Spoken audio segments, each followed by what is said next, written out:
Alright guys, we are streaming right now on Twitch, and Lomdui posted on Discord an article about VEX, and there's also now an ability reveal, so we can take a look at that. Okay, here we are. So this is from League of Legends officially. Champion Insights VEX. Editor's note, hi, just as heads up, we talk about depression in this article. Okay. Picture this, it's 2006. You slam your bedroom door and flop onto your bed, the most recent argument with your parents replaying in your head. Reaching for your journal, you start to document their latest torture. They just don't get me. No one gets me. I swear they don't even try. You scrawl furiously. They say they want me to be happy. Don't they know how miserable I am here? I'm not their little ray of sunshine. My clothes are black to match the pit of my despair, the darkness in my soul. Okay. 2006. Does this bring back memories of regret ringed with far too much black eyeliner? Yes? Good, this champ is for you. If not, whatever. We don't care, and neither does VEX. 2006, like, you can tell their audience is like, I don't know, how old do you think you would have to be to talk like this? I feel like they're addressing an audience that is, like, in their 20s. But anyway, let's keep going. To me, personally, right now, not very relatable. I mean, when I was a teen, I had moments where I felt like my parents didn't understand me, but I never had like a super emo phase in my life, or like a goth phase.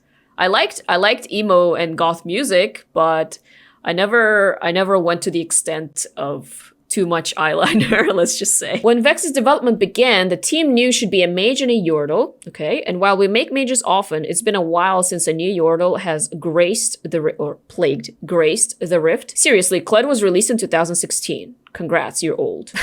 Are they talking down? Are they talking down to people? Okay, moving on. Bandle City has a pretty diverse cast of champs who call it home. There's a shark summoning psychopath who plays painful practical jokes. We're talking about Fizz. A pilot who sounds like he should be talking over a ham radio, and a sorceress who has definitely never licked a psychedelic toad, to name a few. But what do they have in common? What makes a Yordle a Yordle? Yordles are spirit creatures who are deeply fascinated by Runeterra. So fascinated that they often leave Bandle City to learn more about the mortals who live there. Some Yordles become so invested in their studies that it affects their own personalities, leading to some interesting results. In other words, some Yordles glom onto a specific aspect of mortal culture and it slowly becomes who they are. For example, Poppy is an ultra-humble hero. Kled thinks he owns Noxus. Heimerdinger saw a scientist once and is now one of the most genius inventors in Runeterra. You know, normal mortal stuff. This breadth of human experience meant the team had loads of options for what could define VEX. But they wanted something unique among Yordles. Something darker. Something angsty. So here we have, I guess, like a concept art. League champs are usually designed to be aspirational. They're often brave heroes who are destined to save Runeterra, or powerful villains hell-bent on world domination. So what if we had a champion that's just meant to be relatable? Someone you might see yourself in. Somebody who just doesn't give a damn. I became an adult in the 90s, and VEX isn't all that different from this early 90s slacker. She's kind of too cool for everything. Shares principal narrative writer John O'Brien. Okay. Beyond that, a lack of motivation is something that me and a lot of other people identify with. I really wanted VEX to resonate with anyone with a history of depression. Who the F hasn't wanted to not get out of bed and go do what they gotta do? But with VEX, we leaned more into the teenage feel of apathy and angst more than outright depression. So yeah, in the beginning, I didn't get like a feeling of depression here. It's pretty common to feel this way when you're a teen. It doesn't mean that you're depressed, right? So I think that's what they're trying to say. Like, it's not that this is depression and they're depicting it like this, which would kind of be a caricature of depression in a way. Not necessarily. Okay, maybe I'm getting ahead of myself. But definitely, I wouldn't say that by looking at her, I'm like, depression, you know? Angst? Yes. But depression? Not really. Which, let's do something we don't normally do in these articles and break that pesky fourth wall. We're not asserting that teenage angst is the same thing as clinical depression. But for many of us growing up, your friendly crap-posting author included, we weren't sure if we were dealing with normal teenage hormones, perpetual bad moods, or actual clinical depression. And this is something the team poured into VEX because they wanted to create a genuinely relatable experience that isn't often done in media. Anyway, back to VEX. Ooh. So these were different concepts for Vex. They all look pretty cute, actually. This one looks a little too much like Lulu, though, because of the staff and like stuff flying around her. But this one looks cool. This one too. This one as well. Teenage angst is practically universal, and it felt like a unique personality for a Yordle champ. But a surly, unmotivated teenager ran the risk of being kind of one-dimensional, and people are far, far more complex than that. Vex is more than that. She's not just moody and apathetic. There's more going on in her furry little Yordle head that the team wanted to express. Okay, that's good. So they were trying to make the character have a deeper personality. So that's a good motivation. Shadow, we're going down. When concept art lead gem, why do they have all these mouthfuls? Lone Wingy Lim started to think about what Vex would look like, she needed to consider more than which shade of black the Yordle would wear. She wanted to give Vex an outlet for her emotions. So these are some concept ideas. Of all the apathetic teens in the spread, the big arms concept stood out the most. Vex could keep her air of cool, collected goth Yordle while her hands betrayed her true feelings. But there was one problem. Vex was a mage, not a fighter. When you see two big hands on the champion, you're limited to what you can express with their animations and gameplay, Lone Wing explains. It basically boils down to things like grabbing, controlling, and puppeting. That direction was really risky because it didn't communicate how a mage's gameplay is supposed to feel. So it wasn't the right direction for her. That meant we needed to find a new way for Vex to express herself. Luckily, there was another concept in the original spread that spoke to the team. The Goo Bunny Mancer. But the team had some questions like, where did the bunnies come from? And why would this apathetic loner have pets?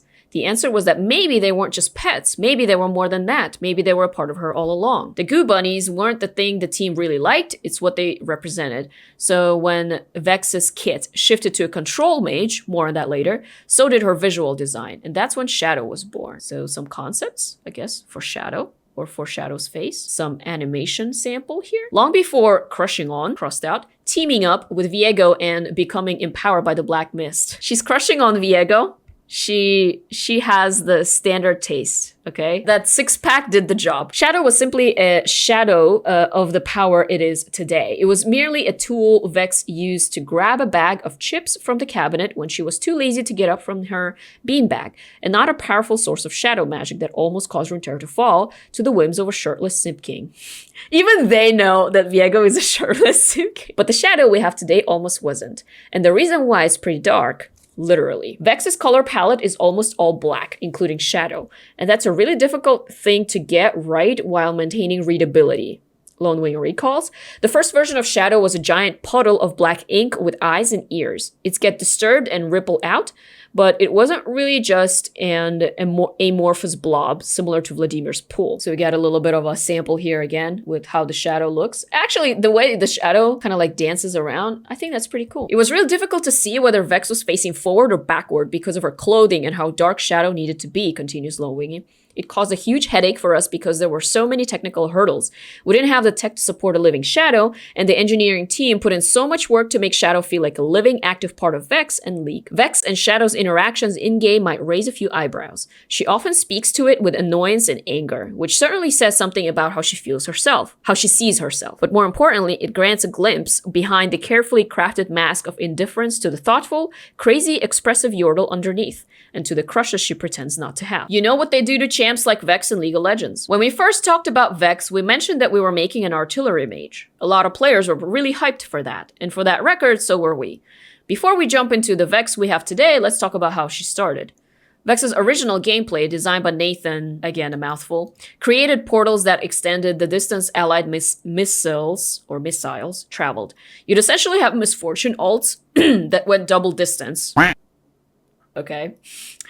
Blitzcrank hooks from out of nowhere, and all these other really scary but really cool experiences. Except there was one problem. It cost multiple years of visual effects budget. That's not an exaggeration. Nearly every missile ability in League needed to be completely redone with updated visual effects just to interact with Vex's kit.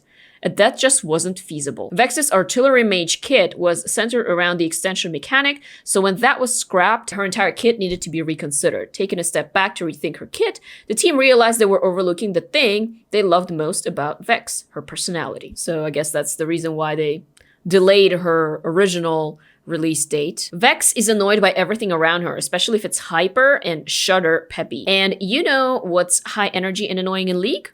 dashes. There are so many dashes. And Vex is having none of it. I'm pretty sure she has some sort of dash though. Every so often, Vex's next basic spell fears and interrupts dashes. Ah, okay. That's what we saw with Fizz. And whenever an enemy dashes near Vex, they're marked with gloom, and then her next basic attack, Q or W, deals bonus damage and refunds cooldown on the fear. Basically, the more enemy dashes, the more damage she deals and interrupts their dashes, explains game design manager Brian Riot Access Salvatore. Because her new kit hook is only cool if people are nearby, Lutzberg and I needed to pull back on her range and make her feel more powerful when enemies are close. That meant she needed not to be an artillery mage anymore, because if someone with range like Xerath is good against divers, they have no weaknesses, and that's not good game design. What do you know? In short, if Yasuo is dashing around and Hasagiing minions half a screen away, Vex doesn't care. But if he and his toilet paper wearing brother come at her directly, she's going to get real annoyed and shut them down. But Vex is a mage and not a fighter, which means she needs to be able to sling spells from some amount of range. So she's a little bit of a shorter range mage, I guess. Luckily, that's precisely what her shadow's for. They're already making memes about themselves. Come on, Riot. Vex mains explaining how fear is a fair and fun mechanic. They already know. Vex's ult is really its own thing in her kit. It's basically a dash that resets on kill. It's a very high mobility, high octane, exciting moment, which is actually super awkward for Vex, because she's more into putting down high octane, exciting moments. Riot Access shares. Vex's ult is a shadow, her expressive side, taking the wheel for a moment. How it all fits together is pretty simple. Enemies dashing around near her annoy her and empower her to do more damage. And then if they try to escape, she can turn the tables and dash to them to continue taking out her annoyance on them until they're dead. So she checks other people's mobility, but she has high mobility in her ult. Before you trudge off to lock in Vex the next time you see any high mobility champs on the enemy team, we wanted to leave you with one last conversation that didn't quite fit in, but we wanted to share anyways. A question I kept coming back to during development was, can you make a MOBA champ that doesn't want to be a MOBA champ? John O'Dine recalls. I found that question super compelling. We never know how a champion is going to land, but Vex is a bigger gamble than we usually take. I think some people will really love her and some won't. Exactly, and that's okay. Not every champion has to speak to you, and that's completely fine because sometimes they're targeted for someone else. Lone Winnie adds. You've got your set players, Maokai players, Bard players. I'm not expecting everyone to like Vex, but she's for the people who will. I remember hearing her VO for the first time, and some people thought it was too over the top, but I swear I actually knew this person in high school. Laughs Riot Axis. Yeah, making champions is just like making a rainbow, offers John O'Dine. You have to make a rainbow while you're making all these champs, and Vex gets to be our dark gray. And that's it. Well, guys, we just have to see her ability reveal. We won't know what she's like until she at least goes on a PBE, and then gets fixed, and then gets put onto the live client. But it's an interesting concept for a champion, an angsty teenager, basically, with a little bit of a darker side, but not too dark. And then they were kind of confused on her identity, and then they decided to prioritize her personality, and that's where they got rid of the artillery mage idea in the first place, and then started playing around with her shadow. So how about we take a look at her ability reveal. Vex abilities rundown. Ever face someone too happy, too bubbly, or just too much? So annoying. Give him a reality check with Vex. Every silver lining has a dark cloud. Passive. Doom and gloom. So there's two parts to her passive. Doom. Periodically, Vex becomes empowered by Doom, causing her next basic ability to interrupt dashes and fear enemies. Gloom. Whenever a nearby enemy dashes or blinks, they become marked with gloom. Vex's next basic attack against a marked enemy detonates the mark, dealing bonus damage and refunding part of Doom's cooldown. Part of Doom's cooldown, not Gloom's cooldown, okay. So there was the gloom. And there is the Doom. So you need to basic attack to interrupt them. Q. Mistral Bolt. Vex launches a wave forward, dealing magic damage to enemies it passes through. After a short delay, the wave accelerates, but has reduced width. Mistral Bolt detonates gloom on any marked enemies it hits. Alright, I understand this. W. Personal Space. Vex gains a shield and emits a shockwave, dealing magic damage to enemies around her. Personal Space detonates gloom on any marked enemies it hits. So it's a shield that is also offensive. It's kind of like Diana's shield that's offensive, right? I also like the designs of her abilities here. I like the colors. E, Looming Darkness. Shadow flies to location, increasing in size as it travels. On arriving, Shadow deals magic damage, slows, and marks enemies hit with gloom. So it's not heart CC, but it's a slow and gives them a gloom mark, which then you can detonate with any of your other abilities. So I'm guessing this is like a setup ability, right? And her ult. Shadow flies forward, okay, marking and dealing magic damage to the first enemy champion hit. VEX can then recast this ability to have Shadow pull her to the marked target, dealing additional magic damage. If the marked target dies within a short time of taking damage from Shadow Surge, VEX can cast Shadow Surge again within a few seconds. So it's like a reset upon takedown. You don't even have to be the one who kills the opponent though. Riot really likes to give like ability resets recently. There's an ability reset for Akshan, the E resetting. Viego has some sort of reset, doesn't he? It's literally Ivan's shield. Dawnbringer VEX.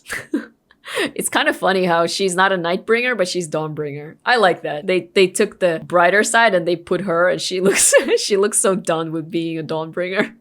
Look at her. And the red shadow, I think, is pretty nice color contrast here. What do I think about abilities? Abilities actually are not too hard to understand. It's not that bad. In the champ reveal video, it all looked like super overwhelming, but in a way, whenever something new comes out, it always looks overwhelming. This actually looks manageable. And I'm sure they're going to fine-tune her to be playable with and against. Q, E, and R are skill shots, right? And W is a shield. I wonder what mid Seraphine versus mid VEX is gonna look like. Because their abilities look a little bit similar to each other. Like the Q with the Seraphine's E. And then her ult is just a tiny bit. It has that flying gimmick thingy that Seraphine kind of also has. I mean, Seraphine doesn't dash. Could be interesting. Could be interesting to see. I feel like her R can easily doom VEX if she will not use it properly since she's a mage. I mean, if you like if you cast it and it hits like a Malphite or something and then you dash to him, then good luck. Should be interesting to see this champion in game. I don't know if I will play her necessarily. I'll probably give her a try, but for now, I don't really feel like, wow, this is a champion that I really want to play. It looks cool and everything, but I don't know. I don't know if it's really like my kind of champion, you know? But what do you guys think? I think a lot of you guys actually like VEX and you do want to play her. So let me know how it goes in your games and what you think. And then I guess I will keep you updated also on if I play with a VEX or against a VEX, that I'll be able to give some feedback on this. I'm not sure if I would go on the PBE and wait for a long time and then try to play her there because, I mean, I am in Korea. The times are a little bit odd, and then my ping is really high on the PBE. And whenever a new champion comes out and you try to play it, you know how that goes. So I don't know if I want to go through all that trouble to try to play her. I might just go into like a practice tool there or something and try. But I also feel like she will work well as support. She might, I mean, she has some CC, right? But she doesn't have any like direct peel for her allies. She doesn't have, which is good. There's nothing in her kit that is centered on allies because I don't think that would be part of her personality. That wouldn't be very true to her personality if she like empowered her allies. That would be like, what's that out of nowhere? Like I thought this was supposed to be like an angsty team who's done with everybody. If she gets too powerful as a support, or if people abuse her as a support, they might change it so that you can't play her as a support or don't play her as much. But anyways, guys, that was interesting to see. I think with the Night and Dawn, I'll probably just make a separate video with looking at the skins and then looking at the trailer, which you guys mentioned. So, yeah.